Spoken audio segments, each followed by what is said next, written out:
नमस्कार, मैं मोनिका स्वागत करती हूँ आपका अपने YouTube channel study with Monika में।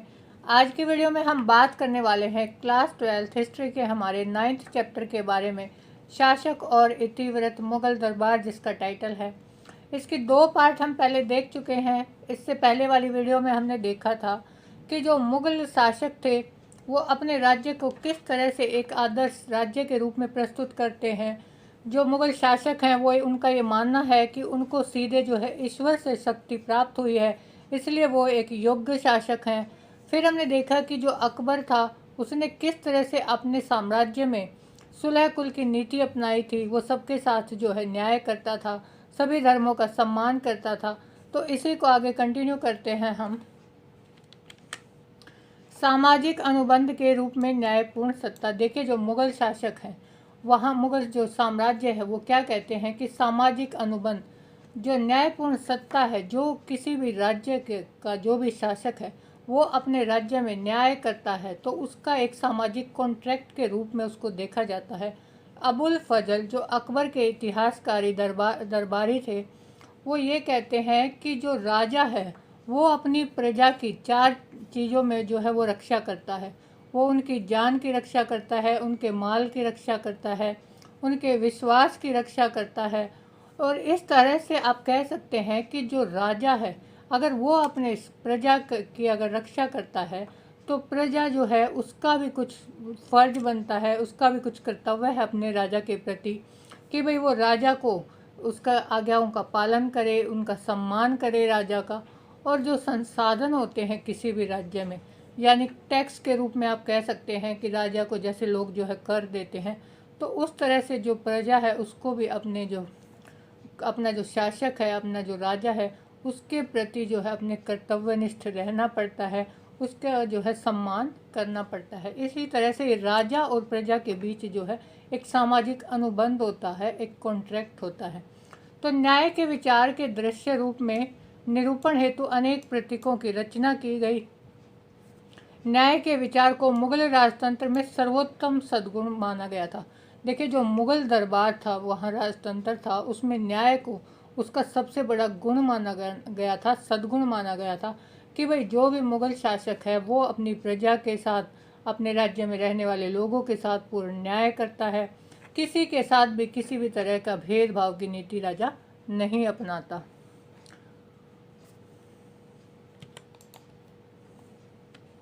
कलाकारों द्वारा प्रयुक्त सर्वाधिक पसंदीदा प्रतीकों में से एक था एक दूसरे के साथ चिपट कर शांतिपूर्वक बैठे हुए शेर और बकरी।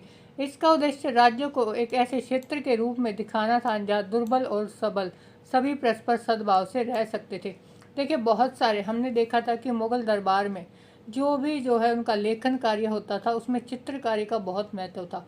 जो राजा था वो कुछ भी अपना इतिहास लिखवाता था तो उसमें चित्रों का जो दृश्य वर्णन था वो बहुत अच्छे तरीके से वहाँ के जो इतिहासकारों ने किया है।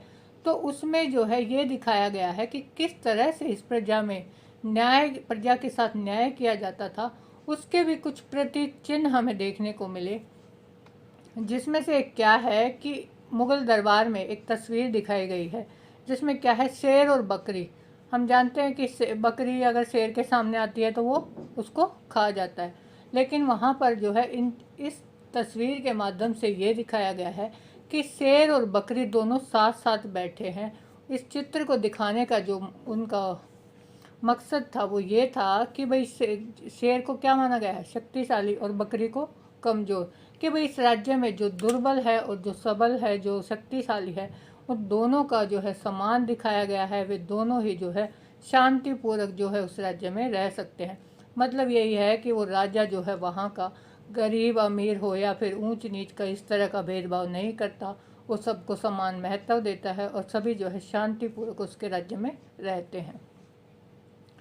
सचित्र बादशाह नामा के दरबारी दृश्यों में ऐसे प्रतीकों का अंकन बादशाह के सिंहासन के ठीक नीचे एक आले में हुआ है। अब ये चित्र जो दिखाया गया है ये कहाँ दिखाया गया है कि भाई बादशाह का दरबार है, दरबार लगा हुआ है, वहाँ बादशाह बैठा है, उसके जो दरबारी हैं वे बैठे हुए हैं, और एक आले में वहाँ पर इस चित्र का अंकन किया गया है, इसको दिखाया गया है ताकि ये बताया जा सके कि जो बादशाह का जो दरबार है उसमें सबके साथ जो है समान व्यवहार किया जाता है। अब हम देखेंगे मुग़ल साम्राज्य की राजधानियाँ और दरबार। देखिए इसकी राजधानियों की बहुत इम्पोर्टेंस रही है मुग़ल साम्राज्य में। इसकी राजधानियाँ हैं जो समय समय के साथ बदलती भी रही हैं। तो राजधानी नगर मुग़ल साम्राज्य का हृदय स्थल। हृदय स्थल का मतलब क्या होता है? देखिए बॉडी का अगर हम देखते हैं तो हार्ट जो होता है वो हम ये कहते हैं कि भाई बॉडी में जो हार्ट है वो मेन पार्ट है। हमारा जो हृदय है, अगर हृदय काम करना छोड़ देगा तो हमारी बॉडी काम नहीं करेगी। इसी तरह से जो मुग़ल साम्राज्य जो था उसका जो हृदय स्थल था वो क्या था? उसकी राजधानी, जहाँ पर दरबार लगता था। मतलब उसकी राजधानी को इतनी इम्पोर्टेंस दी गई है कि भाई सारे कामकाज जो है वो राजधानी से ही संचालित होते हैं। तो राजधानी का एक खास महत्व माना गया है। 16वीं और 17वीं शताब्दी के दौरान मुग़लों की राजधानी बड़ी तेज़ी से स्थानांतरित होने लगी। देखिए जगह जगह बार हमने देखा कि टाइम के साथ इनकी जो राजधानियाँ हैं वो बदलती रहती थी। पहले आगरा थी, फिर फतेहपुर सीकरी, फिर जो है लाहौर और उसके बाद शाहजहानाबाद। इस तरह से इनकी राजधानियाँ हैं जो है बदलती रही। हालांकि बाबर ने लोदियों की राजधानी आगरा पर अधिकार कर लिया था, लेकिन जो सबसे पहले हमने देखा था कि मुग़ल साम्राज्य की स्थापना किसने की थी? बाबर ने। उसने जो है इब्राहिम लोदी जो था लोदी वंश का शासक, उसको हराया था 1526 में पानीपत के युद्ध में, और तब जो है मुग़ल साम्राज्य की यहाँ स्थापना की थी। तो उसने जो है अपनी राजधानी बनाया था आगरा को। इससे पहले आगरा जो है वो लोदियों की राजधानी थी, यानी लोदी वंश की। यद्यपि उसके शासन के 4 वर्षों के दौरान, देखिए जो बाबर का जो शासन का टाइम पीरियड है वो क्या रहा था? 1526 से 1530, सिर्फ 4 साल जो है उसने शासन किया था। राजसी दरबार भिन्न भिन्न स्थानों पर लगाए जाते रहे। तो उन 4 वर्षों में जो उसके दरबार लगते थे वो अलग अलग जगह पर लगते थे। 1560 के दशक में अकबर ने आगरा के किले का निर्माण किया। हमने देखा कि बाबर के बाद जो है हुमायूं ने यहाँ पर शासन किया, और हुमायूं के बाद कौन आया? अकबर। तो 1560 में जब अकबर का शासनकाल आया तो उसने आगरा में एक किले का निर्माण करवाया। इसके आसपास के क्षेत्रों की खदानों से लाए गए लाल बलुआ पत्थर से बनाया गया है। अब जो ये किला बनवाया जो अकबर ने, वो किससे बनाया? आसपास जो है जगह से जो है लाल बलुआ पत्थर वहाँ पर मिलता है, तो वहाँ से जो लाल बलुआ पत्थर है उसको लाया गया और उससे इस किले का निर्माण अकबर ने करवाया। 1570 के दशक में उसने फतेहपुर सीकरी में नई राजधानी बनाने का निर्णय लिया। 1560 में अकबर की राजधानी क्या है? आगरा। लेकिन 10 साल बाद 1570 में अकबर ने क्या सोचा, क्या डिसाइड किया कि भाई वो अपनी राजधानी को यहाँ से स्थानांतरित करके कहाँ ले जाएगा? फतेहपुर सीकरी। इसने फतेहपुर सीकरी भी जो है वो कहाँ है? उत्तर प्रदेश में ही है, यूपी में।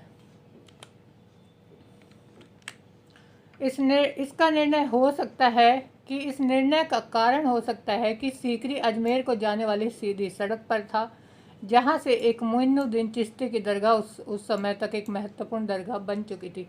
देखिए मोइनुद्दीन चिश्ती जो थे वो कौन थे? वो अकबर के एक सूफ़ी संत थे। वो अकबर उनको जो है अपना गुरु मानते थे, क्योंकि अकबर को, बाबर को, इनको जो है इन्होंने लंबी आयु की और जो है कामना की थी कि भाई वो अपने साम्राज्य को अच्छी तरह से चला पाएँ। तो अकबर जो है उनको अपना धार्मिक गुरु मानते थे, बाबर ने भी इनको अपना गुरु माना। तो इस तरह से उनकी दरगाह कहाँ थी? उनकी दरगाह थी अजमेर राजस्थान में।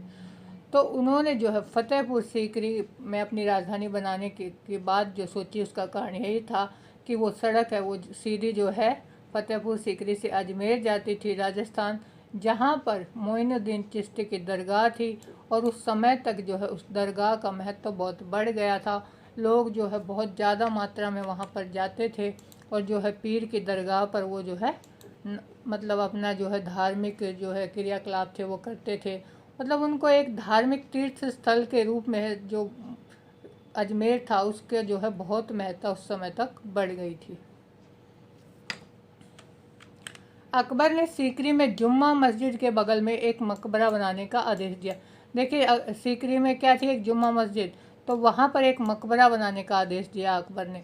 विशाल मेहराबी प्रवेश द्वार, बुलंद दरवाज़ा के निर्माण का उद्देश्य वहां आने वाले लोगों को गुजरात में मुग़ल विजय की याद दिलाना था। देखिए फतेहपुर सीकरी का बुलंद दरवाज़ा ये बहुत ही जो है फेमस है, और 1 मार्क्स के क्वेश्चन के लिए आपके लिए जो है इम्पोर्टेंट भी है कि बुलंद दरवाज़ा कहाँ स्थित है, किसने बनवाया था। तो बुलंद दरवाज़ा जो है फतेहपुर सीकरी में है और इसका निर्माण किसने करवाया था, अकबर ने। लेकिन इसके जो है निर्माण के पीछे उद्देश्य क्या था, उसने क्यों बनवाया था अकबर ने। अकबर ने ये दरवाज़ा जो है इसलिए बनवाया था ताकि वो लोगों को, आने वाली पीढ़ियों को ये जो है संदेश दे सके कि जो गुजरात में मुग़ल विजय थे, गुजरात को जब मुग़लों ने विजय प्राप्त कर ली थी गुजरात पे, तो इसकी याद में उसने बुलंद दरवाज़ा बनवाया था ताकि आने वाली पीढ़ियाँ जो है जान सके कि मुग़लों ने गुजरात पर जो है अपना कब्जा कर लिया था। 1585 में उत्तर पश्चिम को और अधिक नियंत्रण में लाने के लिए राजधानी को लाहौर स्थानांतरित कर दिया गया और इस तरह 13 वर्षों तक अकबर ने सीमा पर गहरी चौकसी बनाए रखी। अब 1585 में देखिए, पहले आगरा थी राजधानी, आगरा से वो कहाँ लेके गया, फतेहपुर सीकरी। लेकिन उसके बाद 1585 में अकबर ने क्या सोचा कि भाई मैं अपनी राजधानी को कहाँ स्थानांतरित कर लेता हूँ, लाहौर। लाहौर आज के समय में कहाँ है, पंजाब के जो वो पाकिस्तान में आता है, पंजाब का ही एक पार्ट है ये। जब भारत विभाजन हुआ उससे पहले ये हिस्सा जो है भारत का ही था, लेकिन विभाजन के बाद अब लाहौर कहाँ है, पाकिस्तान में। तो वहाँ पर जो है उस सीमा पर, उत्तर पश्चिम जो सीमा है वहाँ पर चौकसी बनाए रखने के लिए, किससे चौकसी बनाएगा वो, ईरानियों से, ठीक है, उज्बेकों से, जिससे उन्हें जो है मुग़लों को खतरा रहता था कि भाई वो जो है भारतीय उपमहाद्वीप पर आक्रमण करके जो है मुग़ल साम्राज्य को समाप्त कर सकते हैं। तो वहाँ पर उसने अपनी राजधानी कहाँ बनाई, लाहौर में। शाहजहाँ ने विवेकपूर्ण राजकोषीय नीतियों को आगे बढ़ाया और इमारत निर्माण के अपने शौक को पूरा करने के लिए पर्याप्त धन इकट्ठा किया। देखिए, शाहजहाँ जो थे, अकबर के पुत्र कौन थे, जहांगीर यानी सलीम, और जहांगीर के पुत्र थे शाहजहाँ। तो जो शाहजहाँ था उसने अपनी राजकोषीय नीति, देखिए राजकोष का मतलब क्या होता है, राजकोष होता है किसी भी राज्य का खजाना, उसका धन भंडार। तो जो शाहजहाँ था उसने जो है अपने राजकोष को खूब जो है उसका खूब जो है विस्तार किया, अपने राजकोष को खूब बढ़ाया राजपाट के समय में। और जो है उसने इमारतों का निर्माण का उसको बहुत शौक़ था, तो उसके लिए भी उसने बहुत धन इकट्ठा किया, बहुत सारी इमारतों का निर्माण करवाया। शाहजहाँ ने विवेकपूर्ण मुग़ल शासकों के संदर्भ में धर्मनिष्ठा के कार्य के रूप में देखा जाता है कि किस तरह से मुग़लों ने राजतंत्रीय संस्कृतियों में इमारत निर्माण कार्य राजवंश सत्ता का सर्वाधिक स्पष्ट और ठोस प्रतीक था। देखिए, जो मुग़ल थे उनके जो कार्य थे उनमें हमने देखा कि भाई धर्म के प्रति उनकी बहुत निष्ठा रही है। कभी जो है वो धर्म के लिए किसी का मकबरा जो है उसका निर्माण करवा रहे हैं, शाहजहाँ के द्वारा बनाया गया ताजमहल, जिससे आप सब लोग जो है वाकिफ़ हैं कि भाई शाहजहाँ ने अपनी पत्नी की याद में, मुमताज़ महल की याद में जो है ताजमहल का निर्माण करवाया था। तो उनकी धर्म के प्रति बहुत निष्ठा थी, बहुत सारी इमारतों का उन्होंने निर्माण किया। और ये जो है ये निर्माण कार्य क्या था, उनकी सत्ता के स्वरूप को दर्शाता था, स्पष्ट और ठोस। मतलब ये है कि भाई उन्होंने जो है बहुत सारी इमारतों का निर्माण करवाया। ये एक जो है शक्तिशाली राजतंत्र की उनकी पहचान थी। 1648 में दरबार, सेना व खानदान आगरा से नई निर्मित शाही शाहजहानाबाद चले गए। अब क्या हुआ, देखिए, ये जब इन्होंने अपनी राजधानी जो है लाहौर बनाई, उसके बाद फिर से एक बार इन्होंने अपनी जो है मुग़लों ने अपनी राजधानी आगरा बना ली थी। लेकिन 17वीं शताब्दी में यानी 1648 में फिर से ये जो है राजधानी इन्होंने स्थानांतरित कर दी और कहाँ ले गए, शाहजहानाबाद। शाहजहानाबाद कहाँ है, पुरानी दिल्ली। दिल्ली के प्राचीन रिहायशी नगर में शाहजहानाबाद एक नई और शाही आबादी थी। जो भी दिल्ली का ये इलाका था शाहजहानाबाद, ये एक नया इनके लिए नई जगह थी। और शाही आबादी मतलब यहाँ पर बहुत ही अच्छे जो रिहायशी और अमीर लोग हैं वो रहते थे। यहाँ लाल किला, जामा मस्जिद, चांदनी चौक के बाजार की वक्फ थी और अभिजात वर्ग के बड़े बड़े घर थे। देखिए, दिल्ली को हम देखते हैं कि यहाँ पर इन्होंने लाल किला जो है वो बनवाया, जामा मस्जिद, चांदनी चौक का बड़ा बाज़ार है वहाँ पर उस एरिया में। और जो अभिजात वर्ग, जो अमीर और रिहायशी, जो अमीर और अभिजात वर्ग के लोग थे, उनके बड़े बड़े घर भी जो है शाहजहानाबाद यानी दिल्ली में थे। शाहजहाँ का यह शहर विशाल एवं भव्य राजतंत्र की ज़्यादा औपचारिक कल्पना को व्यक्त करता है। अब जो शाहजहाँ ने इस जो शहर को यहाँ पर बसाया तो वो क्या दिखाता है, एक भव्य राजतंत्र को मुगलों का। भव्य का मतलब होता है बहुत ही विशाल एक राजतंत्र जो था मुगलों का, उसकी कल्पना हम कर सकते हैं कि किस तरह से जो मुगल साम्राज्य था उसने कितना विस्तार किया था। अब हम देखते हैं मुगल दरबार के बारे में। शासक पर केंद्रित दरबार की भौतिक अवस्था में शासक के अस्तित्व को समाज के हृदय के रूप में प्रदर्शित किया। देखिए जो मुगल थे उन्होंने क्या दिखाया कि भाई उनका जो दरबार है, पहले तो उन्होंने अपनी राजधानी जो थी उसको हृदय स्थल कहा अपने राजतंत्र का, लेकिन उनका जो दरबार है उसको भी ये बताया गया कि भाई इनका जो दरबार था वो भी जो है मुगलों का एक बहुत ही महत्वपूर्ण स्थान माना जाता था, क्योंकि अपने दरबार से ही वो सारे जो है अपने कामकाज करते थे। अब इसका केंद्र बिंदु क्या था दरबार का, राज सिंहासन अथवा तख्त।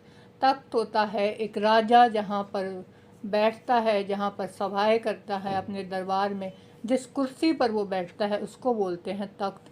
तो वो इसका केंद्र बिंदु था, मतलब सबसे इम्पोर्टेंट दरबार में कौन सी जगह थी, ऑफ कोर्स वही जगह होगी जहाँ पर राजा बैठेगा, जिसने संप्रभु के कार्यों का भौतिक स्वरूप प्रदान किया। और इस तख्त पर बैठकर ही राजा क्या करता था, अपने सारे भौतिक कामकाज वहाँ पर करता था। इसे एक ऐसे स्तंभ के रूप में देखा जाता है जिस पर धरती टिकी हुई है। देखिए अगर हम मान लें कि भाई धरती जो है वो स्तंभों पर टिकी हुई है, तो वो स्तंभ जो है वो मेन पार्ट होंगे, अगर स्तंभ नहीं होंगे तो धरती जो है वो गिर जाएगी। इसी तरह से जो मुगल दरबार का जो सिंहासन है, जो तख्त है, उसको ये माना गया है कि भाई ये साम्राज्य के स्तंभ है। अगर ये स्तंभ ही नहीं होगा, अगर स्तंभ ही हिल जाएंगे तो पूरा दरबार जो है गिर जाएगा। मतलब क्या है कि जो साम्राज्य है वो ख़त्म हो जाएगा। तो इतनी इम्पोर्टेंस जो है इस तख्त को मिली है इसके दरबार में। दरबार में किसी की हैसियत इस बात से निर्धारित होती थी कि वह शासक के कितना पास और कितना दूर बैठा है। अब बात आती है कि जो राजा का दरबार था उसमें जो है जो लोग बैठते थे उनका जो है उनकी हैसियत का मतलब क्या है कि भाई किस आदमी को कितनी इम्पोर्टेंस देनी है, वो किस बात से पता लगती थी कि भाई जो राजा के जितने करीब बैठा है इसका मतलब वो उसके लिए उतना ही खास है, राजा के मन में जो है उसके लिए एक खास जगह है। और जितना दूर बैठा है, जितनी उसकी दूरी बढ़ती जाएगी उसका जो है उतनी उसकी हैसियत जो है वो कम होती जाएगी। मतलब जो राजा का जो सबसे खास आदमी होगा वो बिल्कुल उसके पास बैठेगा। एक बार जब बादशाह आसन पर बैठ जाता था तो किसी को भी अपनी जगह से कहीं और जाने की अनुमति नहीं थी और ना ही कोई अनुमति के बिना दरबार से बाहर जा सकता था। अब राजा के दरबार के कुछ रूल थे कि भाई एक बार जब राजा दरबार में आ गया और अपने आसन पर बैठ गया तो फिर दरबार में किसी भी व्यक्ति को ये अनुमति नहीं मिलेगी कि भाई वो अपनी जगह से उठ जाए या खड़ा हो जाए, कहीं आ जा सके। और ना ही अनुमति थी कि भाई वो दरबार छोड़ के बाहर चला जाए। अगर उसको बाहर जाना है तो वो तभी जाएगा जब जो शासक है, जो राजा है, वो अपना जो है दरबार छोड़कर जा चुका होगा। शासक को किए गए अभिवादन के तरीके से पदानुक्रम में उस व्यक्ति की हैसियत का पता चलता था। जैसे जिस व्यक्ति के सामने ज़्यादा झुककर अभिवादन किया जाता था उस व्यक्ति की हैसियत उतनी ज़्यादा मानी जाती थी। अब ये है कि भाई अभिवादन का तरीका, अभिवादन मतलब हम कहते हैं ना भाई किसी को नमस्ते करना, तो ये है कि किस तरह से पता लगेगा कि दरबार में जो जो व्यक्ति हैं उनकी हैसियत क्या है। उनकी हैसियत इस बात से आंकी जाती थी कि अगर कोई आता है दरबार में तो वो उसको झुक कर जब नमस्ते करता है तो वो कितना झुक रहा है। एक तो होता है कि भाई थोड़ा सा सिर हिला दिया, अगर हमें फॉर्मेलिटी करनी है तो हम क्या करते हैं, ऐसे नमस्ते हल्का सा सिर झुका देते हैं। लेकिन अगर हमें किसी को ज़्यादा इम्पोर्टेंस देती है तो हम हाथ जोड़कर सर झुकाकर इस तरह से नमस्ते करते हैं। तो ये सारी चीज़ें दिखाती थी कि जो ज़्यादा झुककर जिस तरह से अभिवादन करता है, नमस्ते करता है, वो माना जाता था कि भाई उस व्यक्ति की हैसियत जो है दरबार में उतनी ही ज़्यादा है। आत्मनिवेदन का उच्चतम रूप सिजदा या दंडवत लेटना था। अब इसमें जो ये अभिवादन का तरीका था या आत्मनिवेदन का तरीका था वो सबसे ऊपर उसमें क्या आता था, सिजदा या दंडवत लेटना। सिजदा का मतलब होता है सिर झुकाना, दंडवत लेटना मतलब सीधे ज़मीन पर लेट जाना। मान लो किसी ने किसी दरबारी के सामने जो है अच्छे से बिल्कुल झुक कर सिर झुकाया, या फिर जो है वो शासक के सामने पूरा ज़मीन पर लेट गया, तो वो जो है सबसे बेस्ट तरीका माना जाता था कि भाई ये जो है मेरा पूरा सम्मान करता है। शाहजहाँ के शासनकाल में इन तरीक़ों के स्थान पर चार तस्लीम और जमी वोसी के तरीके अपनाए गए। अब जो है देखिए, पहले अकबर था, फिर जो है जहांगीर आया, फिर शाहजहाँ आया, तो धीरे धीरे जैसे जैसे शासक बदलते गए इनके तरीके भी बदलते गए। जब शाहजहाँ का शासनकाल आया तो उसने क्या तरीका अपनाया, चार तस्लीम और जमी वोसी। जमी वोसी का मतलब है कि भाई ज़मीन चूमना। अगर कोई जो है शासक के सामने आया है और उसको अभिवादन करना है तो वो क्या करेगा, उसके सामने आएगा, लेट के ज़मीन को चूमेगा। मुगल दरबार में राजनीतिक दूतों संबंधी न्यायचारों में भी ऐसी ही सुस्पष्टता थी। देखिए, मुगल दरबार में ये सारे तरीके किसके लिए थे, जो भी वहाँ पर दरबार में जो व्यक्ति होते थे उसके लिए। लेकिन जो राजनीतिक दूत होते थे, जो बाहर से किसी बाहर के क्षेत्र से जो है मुगल दरबार में आते थे, तो उनके लिए भी इसी तरह के न्यायचार थे, इसी तरह के उनके लिए भी नियम बने हुए थे कि भाई वो भी इस तरह से जो है झुक कर राजा को सलाम करेंगे, ज़मीन को चूमेंगे।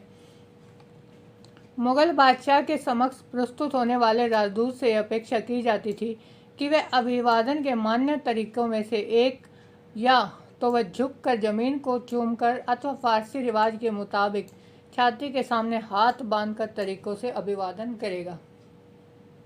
अब क्या अपेक्षा की जाती थी जो दरबार में आने वाले दूत थे उनसे, कि भाई वो क्या करेंगे, जो भी मुगल दरबार में जिस तरह के नियम है, रिवाज है अभिवादन के, या तो वो जो है झुकेंगे, या फिर जो है ज़मीन को चूमेंगे अभिवादन करने के लिए, या फिर जो फारसी रिवाज के मुताबिक क्या था कि भाई अपनी छाती के सामने जो है इस तरह से हाथ बांध कर जो है सर झुकाना। तो बहुत सारे इनके तरीके थे। तो ये था कि भाई जो भी बाहर से दूत आएगा वो भी इस तरह से अभिवादन जो है शासक के सामने करेगा। जेम्स प्रथम के अंग्रेज दूत टॉमस रो ने यूरोपीय रिवाज के अनुसार जहांगीर के सामने केवल झुककर अभिवादन किया और बाद में बैठने के लिए कुर्सी का आग्रह कर उसने जो है दरबार को अचंभित कर दिया। देखिए, जेम्स प्रथम जो थे एक अंग्रेजी दूत थे जो टॉमस रो, वो जब मुग़ल दरबार में आए थे तो उन्होंने किस तरह से अभिवादन किया। उसने अपना जो यूरोपीय रिवाज था कि भाई झुक कर अभिवादन कर दिया, ना उसने जो है अपने हाथ बांधे, ना उसने ज़मीन चूमी, बस इस तरह से अभिवादन किया और जो है उसने अपना कुर्सी पर बैठने के लिए आग्रह किया कि भाई मैं अब कुर्सी पर बैठ सकता हूँ। तो इससे जो दरबार में जितने भी व्यक्ति थे वो सारे अचंभित, मतलब हैरान हो गए कि भाई ये जो है किस तरीके से अभिवादन कर रहा है, राजा का जो है इसने ठीक से सम्मान नहीं किया। अब जो है बादशाह अपने दिन की शुरुआत सूर्य उदय के समय कुछ व्यक्तिगत धार्मिक प्रार्थनाओं से करता था और इसके बाद वह पूर्व की ओर मुँह करके एक छोटे छज्जे अर्थात झरोखे में जाता था। देखिए, बादशाह जो था दरबार में वो क्या करता था कि सुबह उठा उसने फिर क्या किया कि भाई कुछ अपनी व्यक्ति जो है धार्मिक प्रार्थनाएं, जैसे होता है कि भाई सुबह उठे सबसे पहले भगवान का नाम लिया, प्रेयर की, तो वो भी इस तरह से जो है अपनी प्रार्थनाएं करते थे और बाद में पूर्व यानी ईस्ट की तरफ वो जो है मुंह करके एक छोटा सा छज्जा होता था, छज्जा मतलब एक झांकी टाइप होती थी, वहाँ पर वो खड़ा हो जाता था। उसको क्या बोलते थे, इस प्रथा को वहाँ पर झरोखा दर्शन की प्रथा बोलते थे, जिसमें जो प्रजा है वहाँ की, उस राज्य की, वो सुबह सुबह जो है अपने राजा के दर्शन करने के लिए आती थी। क्यों? क्योंकि वो बहुत ही अपने राजा को जो है एक ईश्वर के रूप में देखते हैं। हमने देखा था, भी पीछे डिस्कस किया था कि पिछली अपनी वीडियो में कि भाई राजा है वो भी ये दावा करता था कि उसको जो है ईश्वर से जो है डायरेक्ट शक्ति मिली हुई है, दैवीय शक्तियाँ उसको प्राप्त है। तो उसकी प्रजा भी यही मानती थी कि भाई राजा जो है वो उनके लिए भगवान है और सुबह सुबह उसके दर्शन करना वो बहुत अच्छा मानते थे। इसलिए जो राजा था वो झरोखे में जो है एक झांकी में खड़ा हो जाता था। इसके नीचे जो है लोगों की भीड़, सैनिक, व्यापारी, शिल्पकार, किसान, बीमार बच्चों के साथ औरतें बादशाह की एक झलक पाने के लिए इंतज़ार करती थी। तो सुबह सुबह ये सारे जो है लोग आ जाते थे और वहाँ पर खड़े हो जाते थे कि भाई वो राजा के दर्शन करेंगे। ये इसकी शुरुआत किसने की थी झरोखा दर्शन की? अकबर ने। अकबर द्वारा शुरू की गई झरोखा दर्शन की प्रथा का उद्देश्य जन विश्वास के रूप में शाही सत्ता की स्वीकृति को और विस्तार देना था। देखिए अकबर ने ये झरोखा दर्शन की जो प्रथा थी इसको चलाया था, क्योंकि वो चाहता था कि जन विश्वास कि उसकी जो प्रजा है उसको ये विश्वास हो जाए कि जो शाही सत्ता है यानी जो राजा है उसकी जो है उसको इस सत्ता को, राजा की सत्ता को, उसकी प्रजा को स्वीकार करना है और अपने साम्राज्य का विस्तार वो कर सकता है। झरोखे में 1 घंटा बिताने के बाद देखिए कितनी देर तक वो रहता था वहाँ पर उस खिड़की में, 1 घंटे तक। उसके बाद बादशाह अपनी सरकार के प्राथमिक कार्यों के संचालन हेतु सार्वजनिक सभा दीवान आम में जाता था। सुबह सुबह वो उठा, उसने प्रार्थनाएं की, फिर वो उस झांकी में, उस खिड़की में गया, 1 घंटे तक वो वहाँ समय बिताता था। उसके बाद वो जाता था जहाँ पर उसे जो है अपने कार्य करने थे, अपनी सरकार के यानी अपने साम्राज्य के, अपने राज्य के जो भी उसके काम काज थे वो करने के लिए वो कहाँ जाता था, एक सार्वजनिक सभा होती थी जिसको जो है मुग़ल बोलते थे दीवान आम, वहाँ पर वो जाता था और अपने जो है काम काज देखता था। वहाँ राज्य के अधिकारी उसको रिपोर्ट प्रस्तुत करते थे तथा निवेदन करते थे। अब दीवान आम में जो उसके राज्य के जो भी अधिकारी थे जिनको जो है राजा ने काम सौंप रखा है, वे सारे अपने जो है रिपोर्ट प्रस्तुत करते थे अपने पहले दिन की, कि भाई किस तरह से कहाँ कहाँ पर उन्होंने क्या क्या कार्य किया। 2 घंटे बाद जो है बादशाह कहाँ जाता था, अब जो वह दीवान आम में कितनी देर तक रहता था, 2 घंटे तक। उसके बाद वो जाता था दीवान खास में। खास का मतलब हम समझते हैं, खास अगर कोई चीज़ है तो मतलब वो बहुत इम्पोर्टेंट है। उसमें वो निजी सभाएं मतलब अपने पर्सनल लेवल पर, मतलब सबके साथ वो सभाएं नहीं करता था, जो खास उसके अधिकारी होते थे उनके साथ वो सभाएं करता। और गोपनीय मुद्दों पर, गोपनीय मतलब जो हम जो है सबके सामने जिन बातों को नहीं कर सकते, छुपा कर रखते हैं, तो ऐसे मुद्दों पर वो चर्चा करता था। वो कहाँ करता था, दीवान खास में। राज्य के वरिष्ठ मंत्री उसके सामने अपनी याचिकाएं प्रस्तुत करते थे और कई अधिकारी हिसाब का ब्यौरा देते थे। अब वहाँ दीवान खास में जो है उसके मंत्री जो होते थे वो जो है अपने तरह तरह के उनको कार्य दिए गए थे, तो वो अपनी याचिकाएं प्रस्तुत करते थे, निवेदन करते थे कि भाई किस तरह से कार्य होना चाहिए या फिर हमने क्या कार्य किया। और जो भी अधिकारी होते थे वो हिसाब का भी ब्यौरा देते थे, मतलब खर्चों का भी ब्यौरा उसको देते थे राजा को। कभी कभी बादशाह उच्च प्रतिष्ठित कलाकारों के कार्य और वास्तुकारों के द्वारा बनाए गए इमारतों के नक्शों को देखता था। अब जो राजा है, हमने देखा कि मुग़ल साम्राज्य में जो है कलाकारों को बहुत महत्व दिया गया था, तो जो राजा था वो उन कलाकारों द्वारा किए गए कार्यों का, इमारत किस तरह से इमारतें बनानी है, उनके जो नक्शे बनाए जाते थे, इन सब का जो है वो देख रेख में अपना संभालता था कि भाई किस तरह से कौन क्या कार्य कर रहा है। सारी अपनी निगरानी में राजा जो इन चीज़ों को रखता था। सिंहासन रोहण की वर्षगांठ, ईद, शब बारात तथा होली जैसे कुछ विशिष्ट अवसरों पर दरबार का माहौल जीवंत उठता था। देखिए जो मुग़ल दरबार था, मुग़ल साम्राज्य था, उसमें जो है त्योहारों का भी बहुत महत्व है। अब जो सिंहासन रोहण, जो राजा है, जिस दिन उसने अपना जो है सिंहासन ग्रहण किया है, उसकी वर्षगांठ जो है मनाई जाती थी प्रत्येक साल, तो उसको बोलते थे वो शब बारात। और होली का भी जो है मुग़ल साम्राज्य में बहुत महत्व था। तो इस तरह से जब ये त्यौहार आते थे तो दरबार का माहौल जीवंत तो उठता था, मतलब चारों तरफ जो है खुशी होती थी, खूब सजावट होती थी, सभी लोग जो है त्यौहार को खुशियों से मनाते थे, इसमें हिस्सा लेते थे। सजे हुए डिब्बों में रखी सुगंधित मोमबत्तियां और महल की दीवारों पर लटक रहे रंग बिरंगे बंदरवार आने वालों पर आश्चर्यजनक प्रभाव छोड़ते थे। देखिए बंदरवार का मतलब क्या होता है, फूलों से जब हम कुछ बनाते हैं, लड़ी टाइप, दिवाली पर भी हम लोग लगाते हैं तो उसको बोलते हैं बंदरवार। तो जो महल था वहाँ पर सुगंधित खुशबूदार जो है मोमबत्तियों के डिब्बे रखे होते थे महल में, उसकी दीवारों पर बंदरवारें खूब फूलों की लटकी होती थी। मतलब महल को जो है त्योहार पर पूरा सजा दिया जाता था, तो जो भी देखने वाला था वो इससे बहुत प्रभावित होता था, देखने में ये बहुत ही आकर्षक लगता था। मुग़ल शासक वर्ष में 3 मुख्य त्यौहार मनाए जाते थे। सूर्य वर्ष और चंद्र वर्ष के अनुसार शासक का जन्मदिन और वसंत आगमन पर फारसी शाही परिवारों में विवाह का आयोजन काफ़ी खर्चीला था। देखिए जो सूर्य वर्ष और चंद्र वर्ष के अनुसार जो भी शासक का जो जन्मदिन होता था, और फारसी आगमन मतलब जो इनका नव वर्ष जब शुरू होता था, उसको, और जो है विवाह और शादियाँ होती थी, इन तीनों को ये लोग त्यौहार मानते थे और बहुत ही धूमधाम से मनाते थे। और त्यौहार, इनके जो विवाह होते थे उसमें भी जो है खर्चा ये लोग बहुत करते थे मुगल। 1633 में दारा सिकाह और राजकुमार की पुत्री के विवाह की व्यवस्था राजकुमारी जहां आरा और दिवंगत महारानी मुमताज महल की प्रमुख नौकरानी सती उन निशा खमन द्वारा की गई।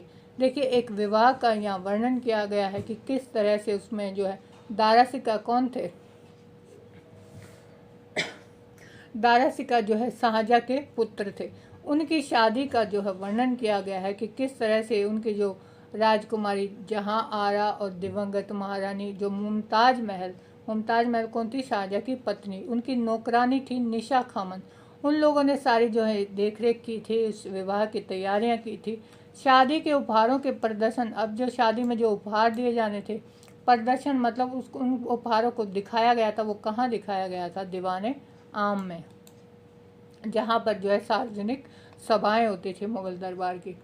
बादशाह तथा हरम की स्त्रियां दोपहर में इसे देखने के लिए आई और शाम के समय अभिजात यहाँ आए।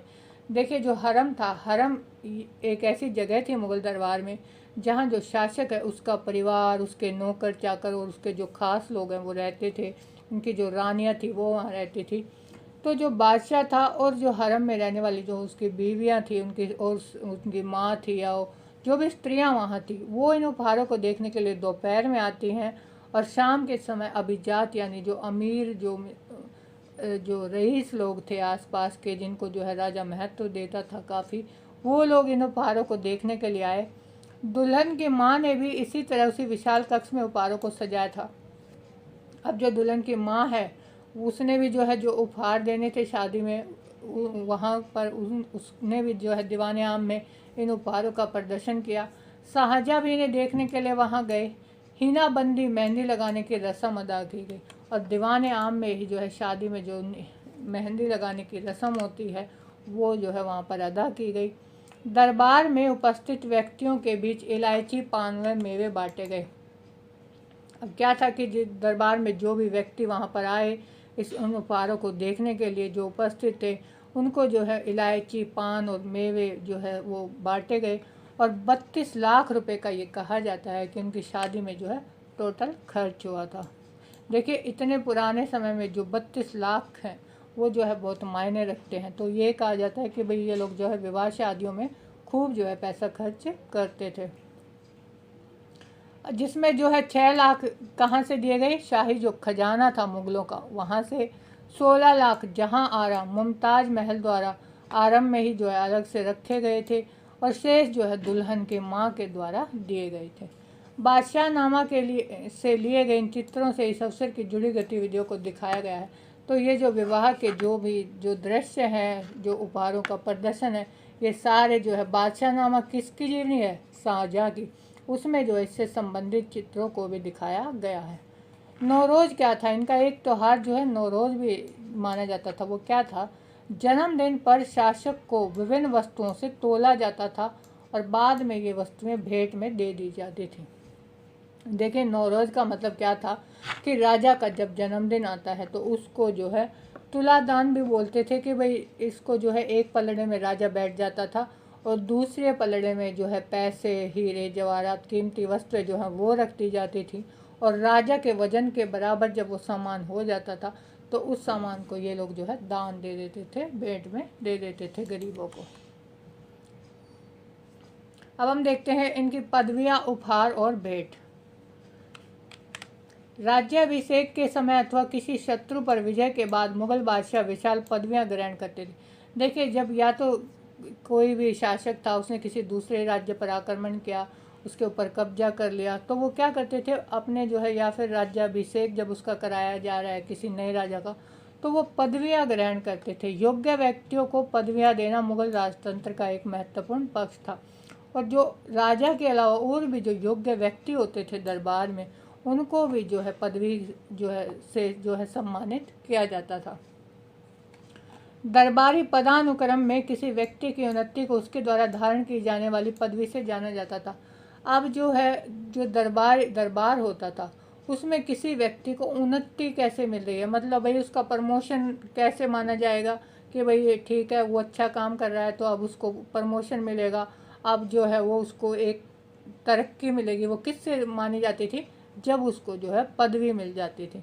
उच्चतम मंत्रियों में से एक को दी जाने वाली आसफ खां की पदवी का उद्गव पैगंबर शासक सुलेमान की कल्पित मंत्री से हुआ था। अब जो है आसफ खां की जो पदवी थी वो जो है उच्चतम मंत्रियों में से दी जाने वाली, जो भी मंत्री जो दरबार में होते थे, अगर उनको जो है वो अच्छा कार्य करते हैं, उसका सम्मान दिखाना है, तो पैगंबर मोहम्मद सुलेमान के एक मंत्री ने इस पदवी का जो है को बनाया था कि भाई उसको आसफ खान की पदवी दी जाएगी। औरंगजेब ने अपने दो उच्च पदस्थ अभिजातों जय सिंह और जसवंत सिंह को मिर्जा राजा की पदवी दी थी। देखिए अलग अलग राजा आए, अलग अलग शासक आए तो इनकी पदवियां भी अलग अलग होती थी।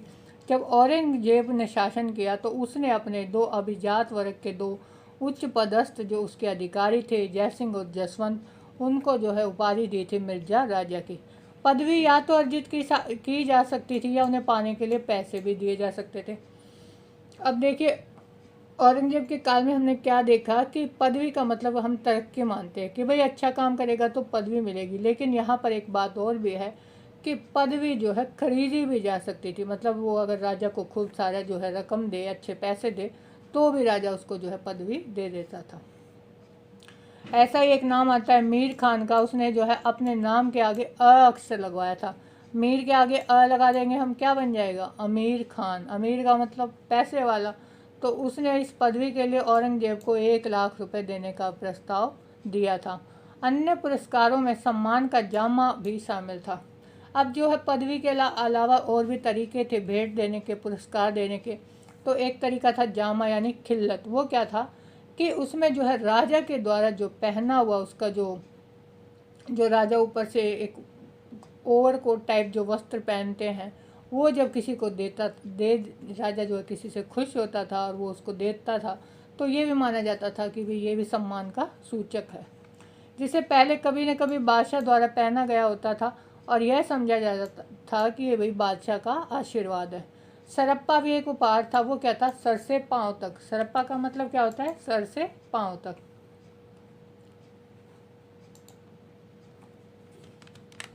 इस उपहार के भी 3 हिस्से होते थे, एक जामा, एक पगड़ी और पटका। जामा उसका जो पहनने का वस्त्र है, पगड़ी जो सर पे पहनी जाती है, और पटका जो एक जो है कपड़ा जो साइड में रखते हैं। तो ये भी वो जो है वस्त्र जब राजा किसी को देता था तो वो भी ये माना जाता था कि भाई ये राजा का आशीर्वाद है। बादशाह द्वारा अक्सर रत्न जड़ित आभूषण भी उपहार में दे दिए जाते थे। देखिए राजा महाराजा जो होते थे, मान लो उनके दरबार में कोई अच्छी खबर लेके आया है, वो खुश हो जाते थे, तो वो क्या करते थे, उन्होंने जो मोतियों की रतन जड़ित मालाएं या कुछ भी आभूषण पहना होता है तो वो उतार को जो है उस व्यक्ति को दे देते थे। तो इस तरह से वो रतन जड़ित आभूषण भी उपहार में देते थे। बहुत खास परिस्थितियों में बादशाह कमल के मंजरियों वाला रतन जड़ित गहनों का उपहार भी दे देता। लेकिन अगर उसको जो है कोई खास परिस्थिति है, कोई ऐसा मौका है जिसमें राजा बहुत ज़्यादा खुश है, तो वो कमल के मंजरियों वाला उसका जो एक रतन जड़ित उसने एक हार जो वो पहनता था राजा, वो भी भेंट में दे देता था। एक दरबारी बादशाह के पास कभी खाली हाथ नहीं जाता था। देखिए जो दरबारी है वो भी, राजा तो देता ही था भेंट, लेकिन जो दरबारी अगर बादशाह से मिलने के लिए आया है तो वो भी खाली हाथ नहीं आएगा। वो भी क्या आएगा, नजराने के रूप में थोड़ा सा धन, पेशकश के रूप में मोटी रकम। या तो वो जो है वैसे आया है तो थोड़ा सा धन लेके आएगा, या फिर किसी खास पर्पज़ से आया है किसी कार्य से, तो वो एक अच्छी मोटी रकम लेके आता था ताकि राजा को वो खुश कर सके। राजनीतिक संबंधों में उपहारों को सम्मान और आदर का प्रतीक माना जाता था। देखिए उस समय ये माना जाता है कि जो भी भेंट दी जाती थी, उपहार थे, उनको सम्मान का सूचक माना जाता था कि भाई अगर कोई राजा अपनी प्रजा को या किसी व्यक्ति को, अपने दरबारी को कुछ उपहार दे रहा है तो वो उसका सम्मान कर रहा है।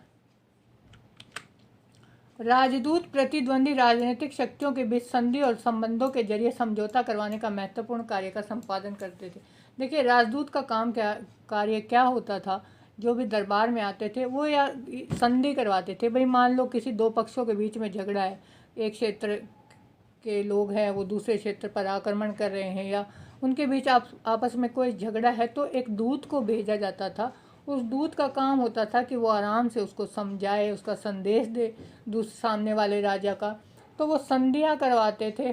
तो ये इनका एक महत्वपूर्ण कार्य था।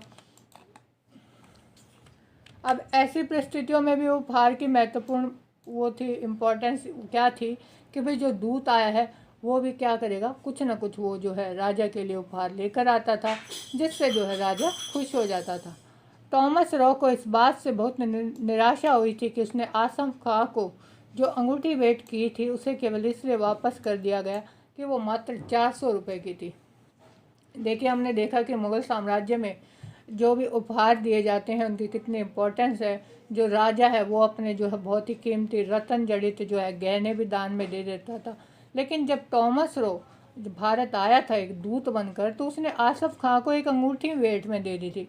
अब जो आसफ खां था उसने वो वापस लौटा दी वो अंगूठी। क्यों? क्योंकि वो जो है एक सिंपल अंगूठी थी, सिर्फ 400 रुपये की, मतलब असली नहीं थी, ना सोने की थी, ना उसमें कोई रत्न जड़े थे। तो इस तरह से ये पता लगता है कि भाई ये लोग जो है पैसों के भी इनके लिए बहुत मायने था कि भाई आप अगर उपहार किसी को दे रहे हो तो वो कीमती होना चाहिए। तो आज के लिए बस इतना ही। इसके आगे की वीडियो का चैप्टर देखेंगे हम अपनी नेक्स्ट वीडियो में।